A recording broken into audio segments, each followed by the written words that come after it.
بارك يا شيخ علي. وين الغيبة؟ والله احنا جينا هذا من ابن. حياك. كيف عيب كيف القناة كيف اسمعوا يا رجال. قول. قال في ذا الوقت ما ضاع من عدله رزاح.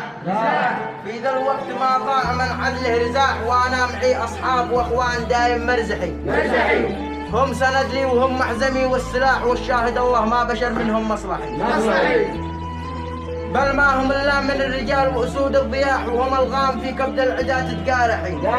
وهم دائما دروعي والرماح، وجودهم جنبي بيسعى لي ما قد صعي. وافتخر بهم دائما يفزعوا بالليل ولا في الصباح، وافعالهم دائما ما تنتهي. وقد نصلى الصلاة على نبينا، وسلام مني يبلغ بالرباح، حسب ما كانت افعالي وما كانت.